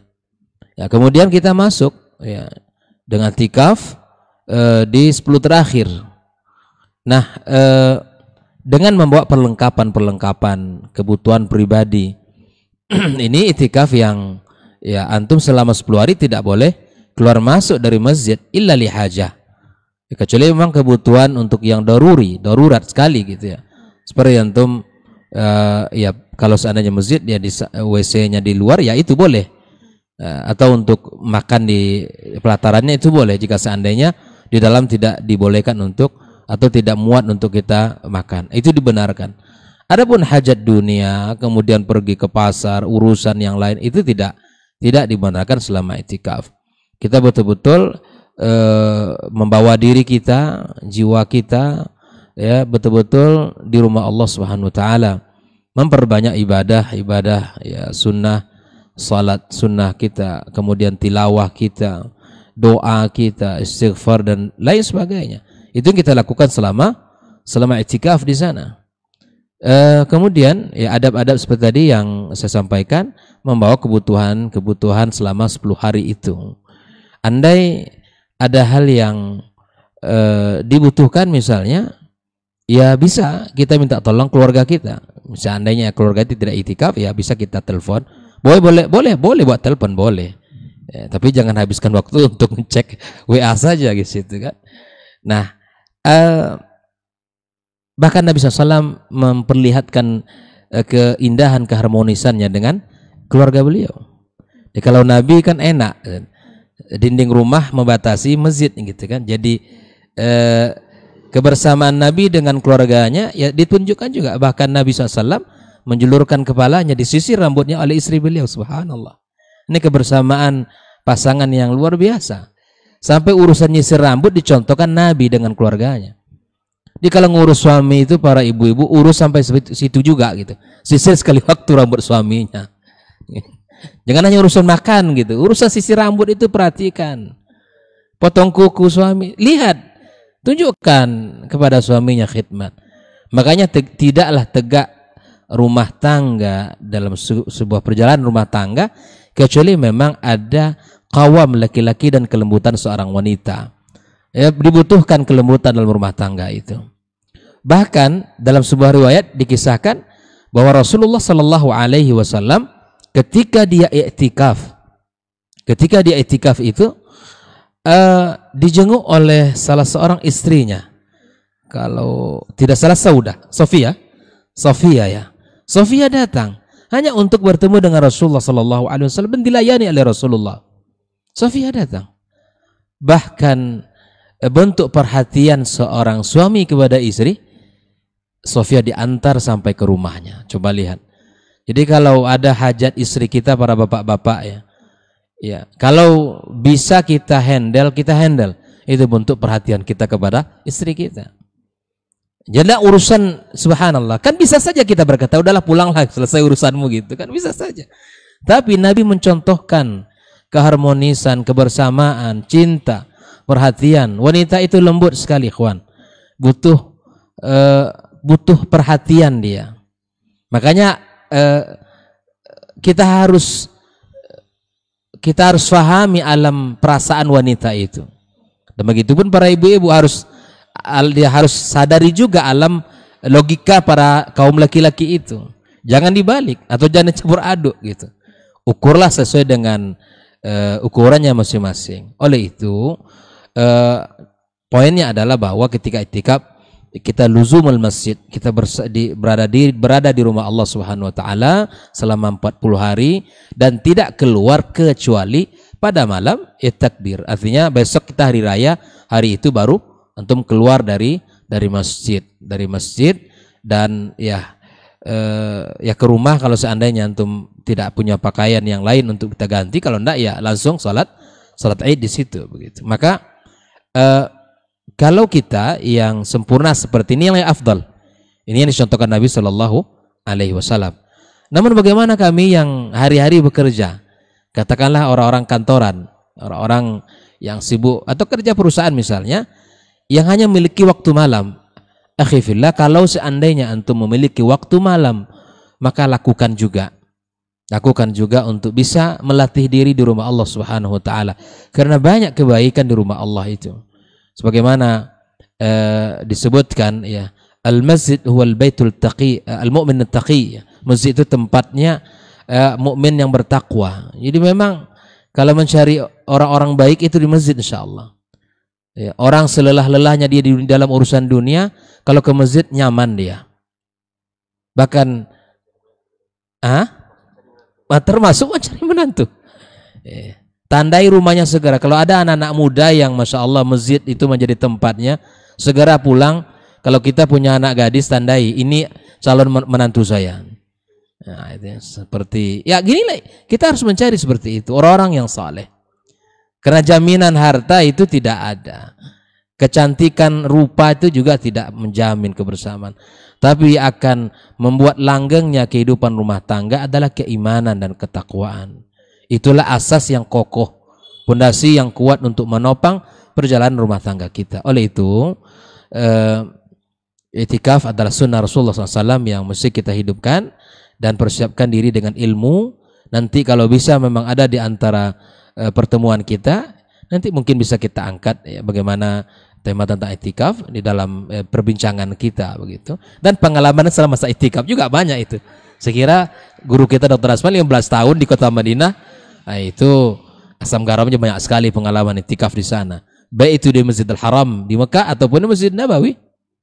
Keindahan itu sangat luar biasa, insyaallah. Wallahu taala bishawab, dan begitu bisa sampaikan. Baik, jazakallahu khairan untuk jawaban mengenai i'tikaf dan tata caranya dan apa yang harus dipersiapkan selama i'tikaf nanti sampai sebelum terakhir di bulan suci Ramadan.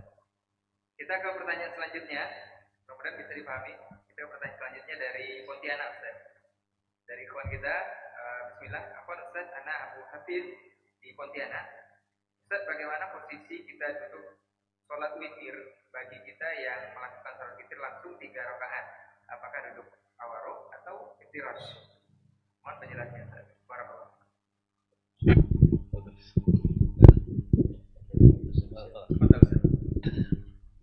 Bismillah wassalatu wassalamu ala rasulillah wa ala alihi wa sahbihi wa mawala wa ba'du. Akhi yang dari Pontianak yang bertanya, apakah duduk salat yang tahiyatnya atau tahiyatnya satu kali adalah salat duduknya seperti tahiyatul akhirah atau seperti at-tasyahhudul awal? Di sini ada dua pendapat ulama. Yang melihat dari sisi duduk terakhir dalam salat, maka duduknya adalah tawarruk, yaitu seperti at-tahiyatul akhirah. Ini mazhab dalam atau dalam mazhab Imam Asy-Syafi'i dan juga Imam Malik. Adapun yang melihat dari sisi satu kalinya tahiyat, berarti dia menyamakannya dengan at-tasyahud atau jalsat tasyahudul awal. Ini adalah mazhab Imam Ahmad rahmatullahi ta'ala alaih, dan banyak di antara ahli al-hadis. Wallahu ta'ala alam. Apakah yang antum duduknya tawarruk atau iftirash? Wallahu ta'ala alam. Insyaallah ini masalahnya luas karena tidak masuk dalam rukun atau wajib. Wallahu ta'ala alam. Baik, jazakallah khairan Ustaz untuk jawabannya. Mudah-mudahan Abu Hafiz yang di Pontianak bisa memahami dari jawaban Ustaz mengenai duduk tahiyat akhir ataupun duduknya ala iftirash ataupun tawarruk. Kita ke pertanyaan selanjutnya. Bismillah, assalamualaikum warahmatullahi wabarakatuh. Ustaz, dari pengalaman ataupun dari cerita Ustaz berpuasa di kota Nabi SAW, itu adalah yang saya tangkap adalah semangat berbagi. Bagaimana semangat berbagi masyarakat di sana, khususnya di kota Nabi atau di kota Madinah, untuk kaum yang notabene-nya agak berekonomi lemah? Bagaimana mereka juga ikut untuk memberikan atau menyediakan perbukaan atau berbuka puasa bagi masyarakat yang datang di sana. Kemudian pertanyaan yang kedua, bagaimana tanggapan Ustadz mengenai masjid-masjid di khususnya di Kota Pekanbaru yang mengumpulkan donasi untuk berbuka puasa? Apakah ini dibolehkan atau seperti apa Ustadz? Jazakallahu khairan. Baik, terima kasih atas pertanyaannya. Bismillahirrahmanirrahim. Tadi sudah kita sampaikan bagaimana tergambar semangat mereka dalam berbagi, khususnya dalam bulan Ramadan, dalam mengamalkan hadis Nabi, man fattara sa'iman falahu ajruhu mislu ajri as-sa'im min ghairi ayyun qasamin ujuri syai'ah. Dia mendapatkan pahala puasanya tanpa mengurangi jatah pahala orang yang berpuasa tersebut. Ini sangat mereka pahami dan mereka buktikan dengan menyediakan berbagai macam bentuk perbukaan bagi orang-orang yang berpuasa, khususnya diadakan di Masjid Nabawi, begitu kan? Dan semangat itu nampak pada banyak kalangan memang, karena hampir dalam setiap saf Masjid Nabawi itu ada sufrah istilahnya Ustaz ya. Ada plastik panjang itu, yang di atas plastik itu diletakkanlah makanan-makanan yang akan dijadikan perbukaan. Katanya yang paling enak-enak itu di saf pertama katanya, tapi saya enggak pernah berhasil sampai ke saf pertama karena harus datangnya lebih awal, bahkan sebelum asar mungkin sudah di situ, dan itu menunjukkan fadilah saf awal juga kan. Karena Nabi katakan as-saful awal fal awal, ternyata keutamaannya bukan hanya pada pahala tapi ada juga pada perbukaan, di mana di situ makanannya lebih enak-enak, yang tentu saja akan disiapkan oleh mereka yang lebih punya gitu. Dan kita memang saya secara pribadi tak pernah mengukur kekayaan mereka seperti apa, tapi biasanya itu bisa aja terlihat dari dari kesederhanaan yang ada pada sufroh itu sendiri. Tapi yang jelas mereka begitu bersemangatnya untuk berbagi, begitu mereka ingin memberikan perbukaan kepada orang lain, karena memang Nabi tidak mensyaratkan enak-enaknya itu tidak disyaratkan oleh Nabi. Mungkin dengan kurma, mungkin dengan air zam-zam. Ada kadang yang mereka tak bisa memberi apa-apa, dia siap untuk mengambilkan air zam-zam bagi siapa yang mau. Ini juga satu pengalaman yang luar biasa. Sering itu. Dia tanya mau minum, mau zam-zam, dia yang ngambilkan. Mungkin dia tidak punya apa-apa, tapi dia menyiapkan air zam-zam yang sudah ada. Maka bukan pada jenis makanannya sebenarnya, yang bukan hanya pada itunya gitu, tapi semangat melayani, memberikan sesuatu bagi orang yang berbuka. Ada juga kadang tidak dalam bentuk makanan, dalam bentuk minyak wangi. Sudah ditunggunya kita sebelum kita duduk di dia itu, ada pula mungkin salah satu anaknya yang menyiapkan parfum. Dimintanya tangan kita dicolek-coleknya gini, ternyata itu adalah parfum agar kita letakkan di pakaian atau di fisik kita, sehingga yang duduk di situ wangi semua. Ini kan fikroh, saya kira perlu kita contoh memang ini. Maka sangat rugi kita kalau membenci Madinah, sangat rugi kita kalau mengarahkan hal-hal yang buruk pada Madinah. Itu orang-orang tidak paham itu, orang-orang yang sama sekali tidak mengerti dengan apa itu Madinah yang sebenarnya. Lalu kemudian ketika di kita ada donasi, lalu apa hukumnya? Saya kira kalau dari segi hukum, wallahu alam, mungkin tidak ada persoalan, karena itu juga membuka pintu bagi orang lain untuk beramal gitu. Karena tradisi kita tidak seperti di sana yang langsung menyiapkannya, tapi sudah dalam bentuk kepanitiaan yang ada, sehingga orang kadang ada yang ingin memberi, tapi dia bertanya-tanya kepada siapa saya berikan. Karena kalau dia yang langsung menyediakan, mungkin itu tidak menjadi kebiasaan kita gitu, seperti yang ada di sana. Sehingga yang akan dia cari adalah panitia-panitia yang memang memberikan peluang, memberikan kesempatan untuk memberikan perbukaan itu. Maka dengan adanya itu, ya bisa saja itu menjadi lebih baik karena membuka pintu amal bagi orang-orang yang tadinya mencari-cari kemana akan dia letakkan uangnya atau hartanya agar digunakan bagi orang lain untuk berbuka puasa. Maka insya Allah itu tidak mengapa, ya barangkali tidak bisa disamakan dengan meminta-minta, karena pengurus tidak meminta untuk diri dia. Yang meminta-minta itu ketika orang yang mengemis itu untuk diri dia. Sekarang dia malah membuka pintu ibadah, pintu amal bagi orang lain yang memang dia perlu ada itu, sehingga orang lain lebih dimudahkan untuk melaksanakan kebaikan-kebaikan dalam bulan Ramadan.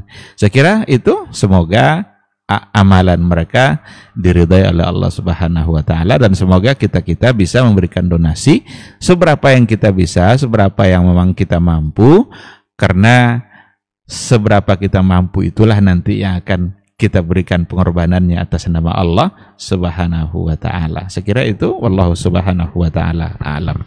Baik, jazakallah khairan Ustaz untuk jawabannya, mudah-mudahan bisa dipahami oleh yang bertanya. Dan kita tambahkan mungkin dari Dr. Dasman. Fadhal Ustaz. Ya, terima kasih. Saya tidak menambahkan, menguatkan aja tentang ta'awun 'alal birri wat taqwa. Ya, seperti yang beliau katakan tadi, tidak semua kita barangkali yang punya kesempatan untuk seperti orang Madinah itu yang menyiapkan suprohnya sendiri. Sebab kalau di sana saya tidak jarang, atau boleh katakan sering, menemukan para PNS-nya, pegawai negeri Saudinya, mereka ngambil cuti di bulan Ramadan. Nah, ngambil cutinya pas di bulan Ramadan. Ya. Kalau kita di bulan Ramadan bukan cuti, tambah pekerjaan. Allah musta'an. Jadi beda. Maka kita memerlukan dalam bab ini ta'awun 'alal birri wat taqwa. Nah, untuk yang seperti ini di Madinah sendiri secara khusus dan di Arab Saudi, di Saudi secara umum juga sudah diterapkan. Misalnya melalui lembaga An-Nadwah Al-Alamiyah Lishabab Al-Islami, yaitu WMI, atau melalui Mustauda Al-Madinatil Khairi yang juga bergerak di bidang sosial untuk memberikan bantuan-bantuan kepada yang membutuhkan. Mereka juga menerima donasi untuk disalurkan khususnya kepada kaum musafirin, orang-orang yang musafir. Bahkan juga di pelataran Masjid Nabawi juga ada suprohnya. Nah, biasanya suprohnya ini yang dia bilang oleh Dr. Helmi, yang di pelataran itu bernas-bernas. Sebab ada nasi, ada ayam, ada kambing, ada onta. Kalau yang di dalam masjid tidak. Walaupun kata beliau di sub pertama lebih bagus hidangannya, sama aja lebih kurang Ustaz dengan yang di belakang, karena saya pernah juga di sub-sub depan itu lebih kurang sama. Mungkin merek Zabadinya beda, satu Marai, satu Wataniya barangkali ya. Ustaz tidak usah berkecil hati, tidak pernah merasakan. Insya Allah lebih kurang sama. Tetapi apa namanya yang disebutkan tadi itu sudah ada secara membabi ta'awun 'alal birri wat taqwa insyaallah taala. Cuman pesan kita kepada para panitia untuk menjaga amanah dalam masalah ini, karena ini titipan orang, harus dialokasikan memang untuk bulan Ramadan ya bulan Ramadan. Jangan disimpan pula untuk bulan setelah itu. Kalau nak donasi harus dibunyikan bahwa ini Ramadan dan di puasa Syawal misalnya. Dan alhamdulillah di negeri kita orang-orang baik sangat banyak. Alhamdulillah sudah mulai beberapa masjid kita ketahui Ustaz ya.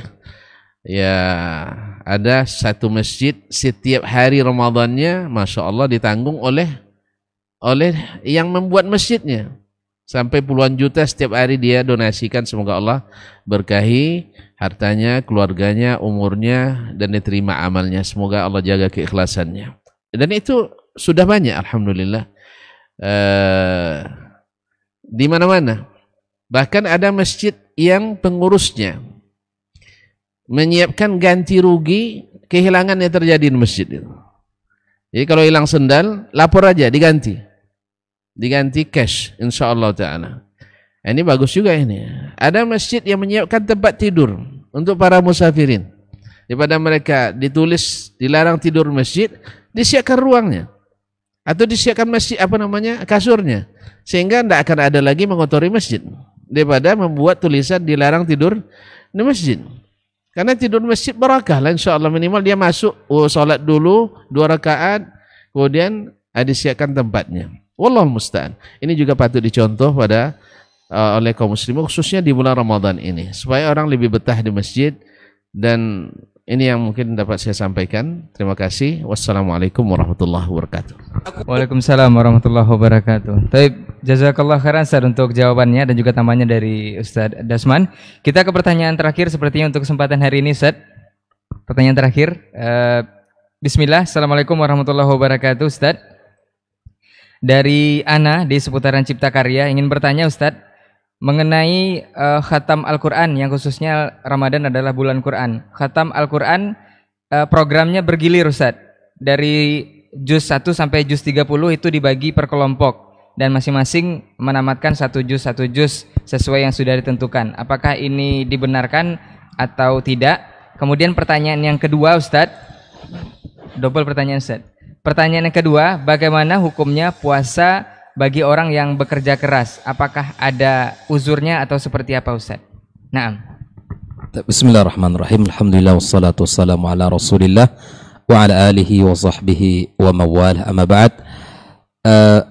Ramadan adalah bulan Al-Quran. Bulan yang diistimewakan oleh Allah Subhanahu wa taala, diturunkannya Al-Quranul Karim.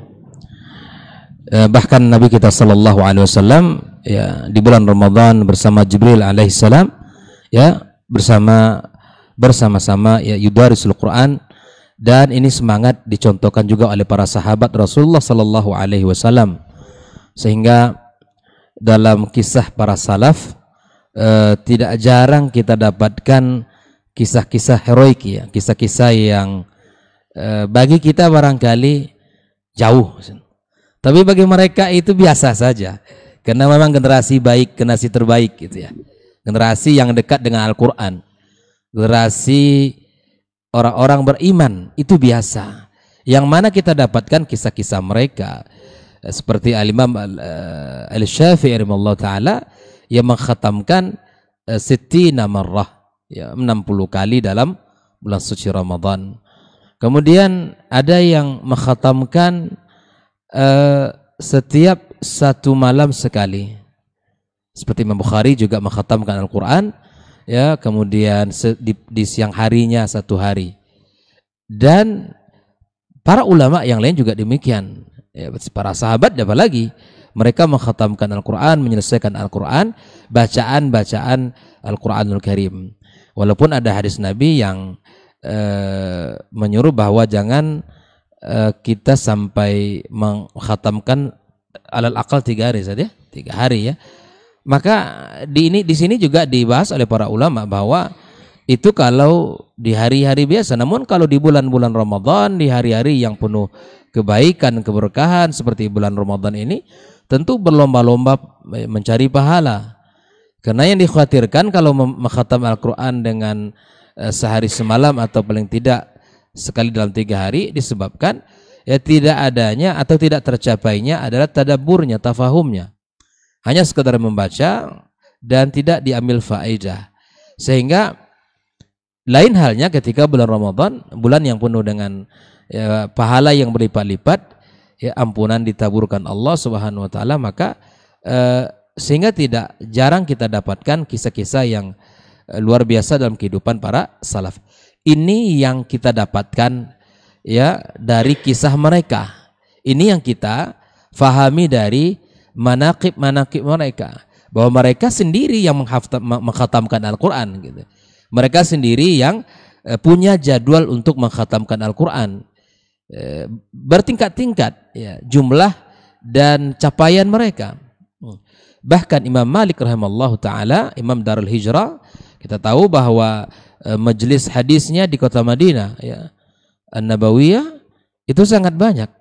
Namun disebutkan ketika Ramadan tiba ya, maka dia memberhentikan ya, kajian hadisnya dan bersungguh-sungguh berkonsentrasi untuk membersamai Al-Quran. Dan itu bukan nazar, saya baca itu dari makanya ya, betul-betul memegang mushaf, dan walaupun dia sudah hafal, tapi begitulah ya keistimewaan bulan Ramadan, sangat dekat dengan Al-Quranul Karim. Dan kisah para ulama, mereka mengkhatamkan sendiri gitu.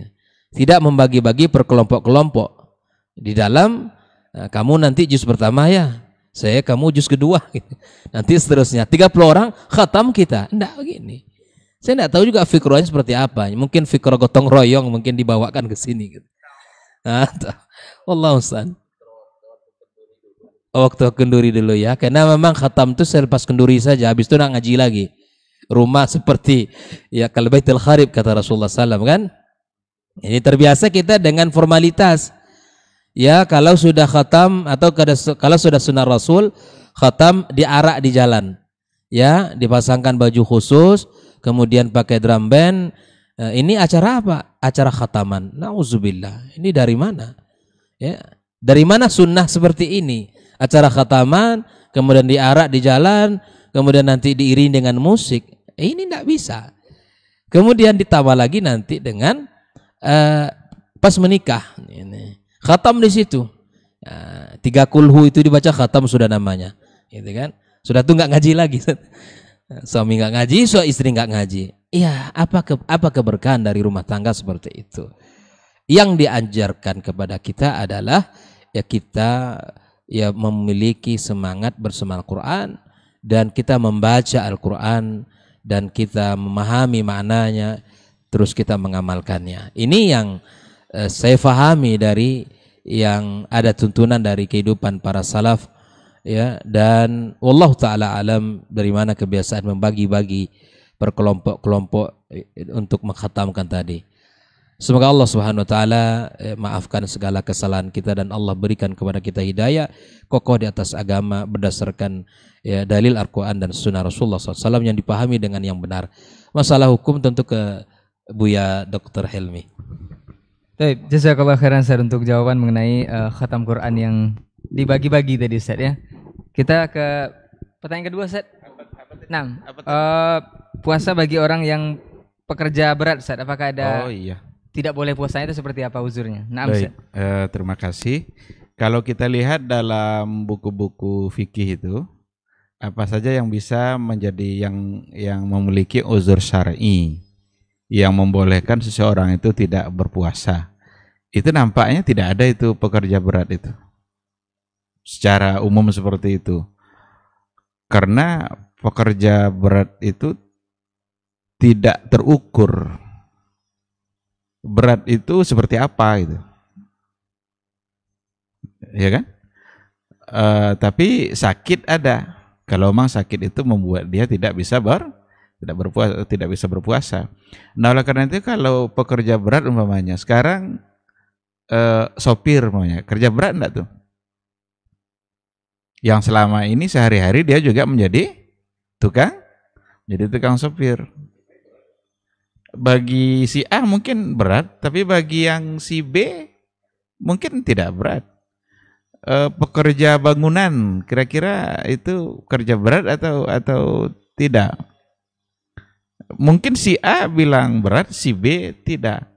Maka tidak dikatakan pekerja berat lalu boleh tidak berpuasa. Kalaulah seandainya dikatakan seperti itu, pekerja berat boleh tidak berpuasa, lalu kerjanya itu sampai mati, berarti tidak akan pernah puasa seumur hidup. Padahal siam, puasa itu adalah rukun Islam. Oleh karena itu pekerja berat itu sebenarnya dia yang harus mengatur waktunya agar mengurangi frekuensi kerjanya dalam bulan Ramadan. Itulah ciri-ciri iman yang ada di hatinya. Kalau perlu dia berupaya 11 bulan menjelang Ramadan, dia atur ekonominya agar dalam bulan Ramadan itu dia bisa lebih, kalau perlu cuti atau lebih bisa mengurangi. Kalau dia pekerja bangunan umpamanya, mungkin dia hanya bekerja sampai jam 12 saja, di atas itu tidak, karena dia mengerjakan puasa. Seharusnya itu yang dia lakukan. Nah, karena itu pekerja berat itu harus memulai harinya dengan puasa. Tapi seandainya nanti dia sudah mulai harinya dengan puasa, dia mulai bekerja. Saat bekerja itu dia rasakan begitu sulit. Kalau tidak minum dia pingsan dia. Kalau tidak dia bukakan puasanya, lalu mungkin terjadi sesuatu yang nggak baik pada dirinya. Maka pada saat itu dia berarti mendapatkan alasan untuk tidak berpuasa.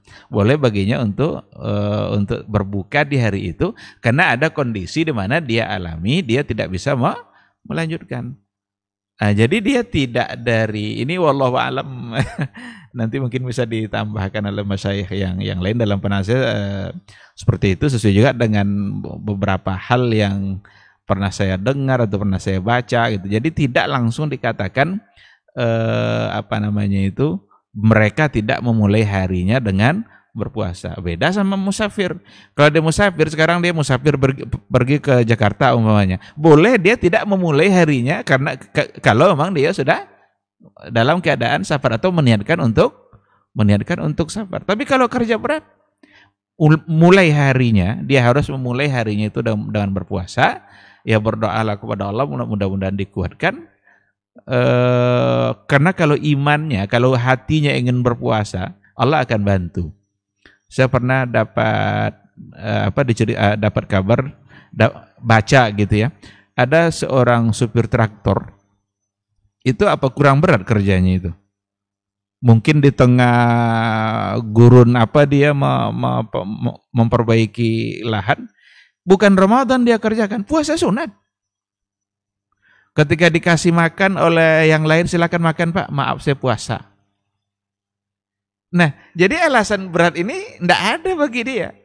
Kerja berat, tapi dia tidak membuat dia berat untuk berpuasa.